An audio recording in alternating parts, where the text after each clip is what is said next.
What's going down, everybody? This is BroncoJuggalo. And Bill. And we are here finally with the final film in the Psycho franchise. I know it's been a little while. We had Wild Eye Week in between. Yeah. And we've been kind of busy, and we've been kind of just haven't had a chance to do this review. So we're here with the Psycho remake. Hooray. You can tell I love this one. From 1998. Directed by Gus Van Zandt and starring Vince Vaughn as Norman Bates, Anne Hesh as Marion Crane, and Viggo Mortensen as Sam Loomis. We really don't need a synopsis for this, do we? Yeah, but why not? So, just like in the original, Norman Bates and Mother run a hotel from hell, and they take out any guests that are unwanted. Which is pretty much everybody. This had a $60 million budget and only brought in $37 million at the box office, making it a huge flop. I wonder why. Yeah, I think word of mouth got out about this one pretty quick. Yeah. This is basically, as most people in the horror community know, a shot-for-shot remake. Yes. There's very little that they changed, very little that they did different. They based it, what was it based in, the 80s instead of the 90s? I don't remember. I don't remember what it was based in. But it's basically shot-for-shot. They did a couple things differently that I didn't like putting the giant neon sign on the top of the hotel. Yeah. I thought that was kind of stupid. But whatever. Yeah, it is what it is. And Vince Vaughn, I mean, he tries. It's not that he's bad. No. It's just, it's not Norman Bates. And Vince Vaughn, Norman Bates, comes off to me as being more homosexual, honestly. Than, and what's funny about that is that, Anthony Perkins was homosexual, and his Norman Bates didn't come off that way. To me, Vince Vaughn's does, and it's just a different kind of portrayal, and yep. It is what it is. But, let me think. Did you have anything good to say about this movie? Like, really good? Okay, I did have one good thing to say about this film.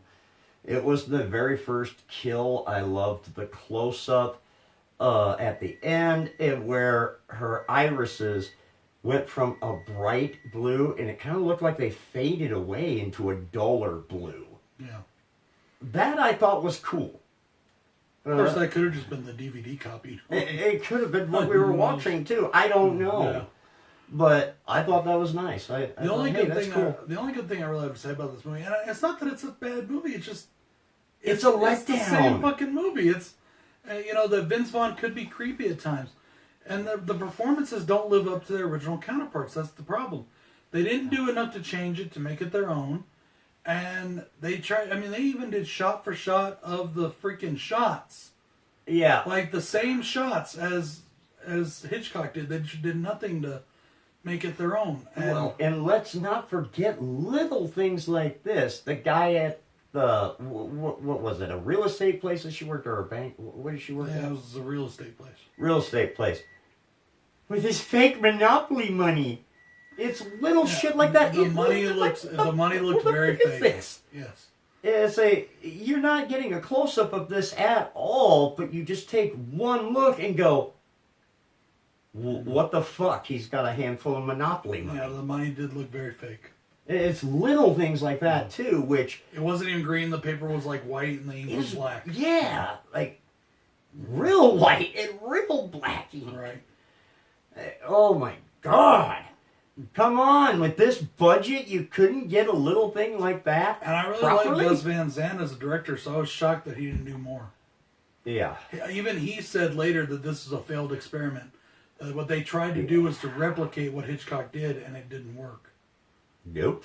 And so even though I did say that Vince was kind of creepy at times, he had no real nuances to his performance. Anthony Perkins put in subtle things about his Norman Bates performance. And I know that you say you shouldn't compare to the original, but what else can you do when it's a shot-for-shot remake? Yes, it's shot for friggin' shot. It's just... And... This is probably the thing that bugs me the most of all. This has an amazing cast. Yeah, the cast is really good. And everyone falls flat.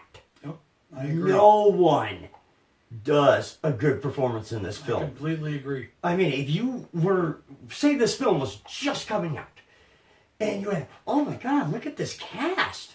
This is going to be good.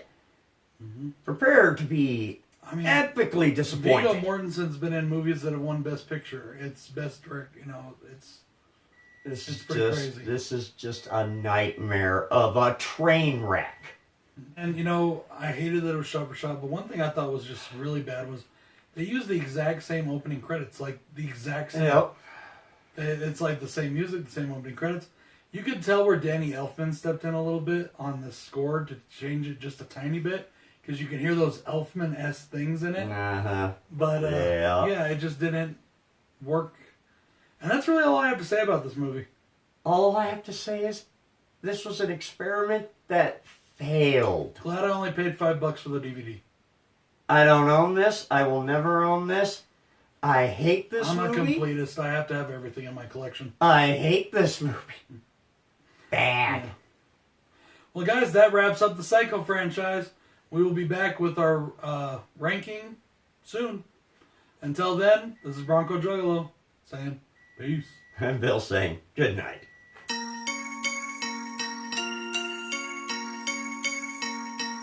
Talking about mob shit. Got a couple $100 grand, nah, it ain't much. Mob shit. One phone call.